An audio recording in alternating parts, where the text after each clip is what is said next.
दीपा और अनिता दोनों ही देवरानी और जेठानी थीं। दीपा नौकरी करती थी और अनिता घर संभालती थी। उनका परिवार बहुत बड़ा था, सास ससुर और उन दोनों के बच्चे, कुल मिलाकर घर में 10 लोग थे। और आज कई सालों बाद उनकी बुआ सास अपने भाई के पास रहने आई थी। सुबह उठते ही बुआ जी ने देखा दीपा जल्दी जल्दी अपने काम निपटा रही थी। अनिता ने सबका नाश्ता बना दिया, जिस नाश्ते को दीपा ने सबको परोस दिया। इसके बाद दीपा ने खुद अपना टिफिन पैक किया और जॉब पर चली गई। अनिता ने फिर दोपहर का खाना बनाया और थोड़ी देर बैठ गई अपनी सास और बुआ सास के पास। बुआ सास से रहा नहीं गया और अनिता से बोली कि छोटी बहू, तेरी जेठानी दीपा तुझ पर बड़ा हुक्म चलाती है। सुबह से देख रही हूँ रसोई घर में तू ही लगी हुई है और वो महारानी दिखावा करने के लिए सबको नाश्ता परोस रही थी जैसे उसी ने बनाया हो। ये सुनते ही अनिता ने अपनी बुआ सास की तरफ देखा और बड़ी प्यार से कहा, नहीं ऐसी कोई बात नहीं है बुआ जी, दीपा बहुत ही अच्छी है। बुआ बोली, तू बहुत भोली है अनिता, पर मैं सब समझती हूँ, इतनी बूढ़ी मैं ऐसे ही नहीं हुई। अनिता से अब रहा नहीं गया और वो बोली कि बुआ जी, आपको दीपा दीदी का बाकी सबको नाश्ता परोसना दिखा, मगर आपको ये नहीं पता कि उन्होंने मुझे डांट कर सबसे पहले नाश्ता करवाया, फिर चाय पिलाई, और वो रोज ही मुझे सबसे पहले ही नाश्ता करवा देती हैं, वरना सबका नाश्ता बनाते तो मैं नाश्ता ही न कर पाऊँ। वो मेरा कितना ख्याल रखती हैं।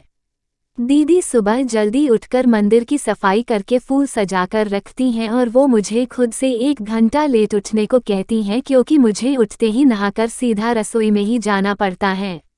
शाम को ऑफिस से आते वक्त दीदी बाजार से सब्जियां भी लेकर आती हैं, क्योंकि हमारे हस्बैंड रात को लेट हो जाते हैं और दीपा दीदी ने सासू माँ को बाजार जाने के लिए मना किया है, क्योंकि माँ जी अब 60 साल से ऊपर की हो चुकी हैं, कहीं बाजार जाते समय उन्हें तकलीफ न हो जाए। वैसे भी उन्हें घुटनों की परेशानी है और जब मांझी को घूमने का मन होता है तो दीपा दीदी छुट्टी करके खुद उनको घुमाने लेकर जाती हैं।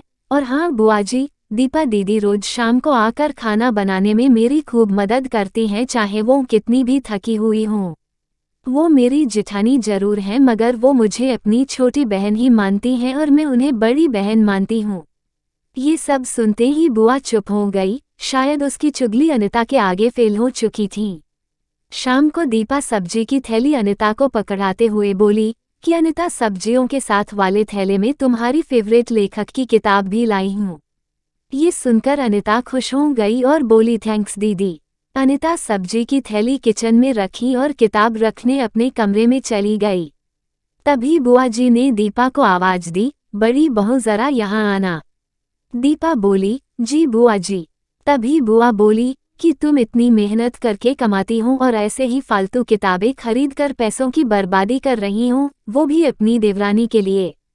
वो तो वैसे भी घर में करती ही क्या है, तुम दिन भर मेहनत करती हो और वो घर पर आराम करती हैं। इस बात पर दीपा मुस्कुराई और बोली, क्या बुआ जी आराम, और अनिता उसे तो कह कहकर आराम करवाना पड़ता है, सुबह से बेचारी लगी ही रहती हैं। किचन में सबकी अलग अलग पसंद, मेरे और उसके मिलाकर 4 बच्चों का टिफिन, सब वो ही करती हैं, फिर भी उसके चेहरे पर हमेशा एक सुंदर सी मुस्कान ही रहती है। सुबह की चाय पीने का भी समय नहीं रहता उसे, और जब दोपहर बच्चे आते हैं फिर उनका खाना, उनकी पढ़ाई सब वही देखती हैं। वो है, इसलिए मुझे बच्चों की चिंता भी नहीं रहती और मैं अपना पूरा ध्यान ऑफिस में लगा पाती हूँ। कुछ दिनों पहले ही प्रमोशन मिला है। मम्मी पापा की दवाई कब खत्म हुई और कब लाना है, ये सब वही ध्यान रखती हैं।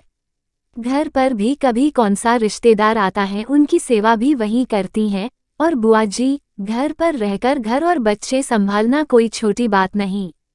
मेहमानों की भी आवभगत अनिता बिना किसी शिकायत के करती हैं।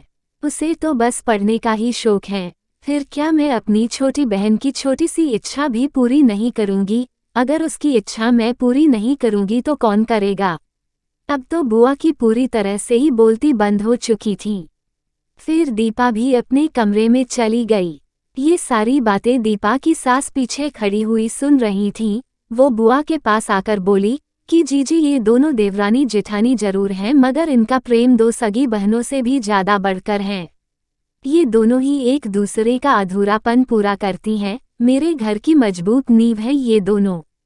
पहले मैं भी एक बुरी सास थी और हमेशा ही मैं इनको लड़ाने की ही सोचती थी, लेकिन इनके प्रेम के आगे मैं भी पिघल गई और वैसे भी इनको लड़वा कर नुकसान तो हमारे ही घर का है न, इसलिए मैं भी इनके ही प्रेम में मिल चुकी हूँ। लेकिन ये बातें दीपा और अनिता की बुआ सास को समझ नहीं आई और वो मुंह घुमाकर अपने कमरे में चली गई, क्योंकि वो तो इनको लड़वाने ही आई थी। लेकिन दीपा और अनिता जैसी बहुओं के बीच दरार पैदा करना बिल्कुल नामुमकिन था। और दोस्तों, अगर दीपा अनिता जैसी बहू बेटी हर घर में हो तो उनके प्यारे घर को बड़ी से बड़ी ताकत भी नर्क नहीं बना सकती। वाकई में ऐसी बहुएं हर घर में हों तो हर एक घर स्वर्ग बन सकता है। आशा करती हूँगी कि आपको ये कहानी पसंद आई होगी। इस कहानी पर आपकी क्या राय है कमेंट करके जरूर बताइए। कहानी पसंद आई हो तो लाइक और शेयर करना बिल्कुल ना भूलिए। चैनल पर नए हो तो चैनल को सब्सक्राइब जरूर कीजिए। कहानी सुनने के लिए आपका बहुत बहुत धन्यवाद।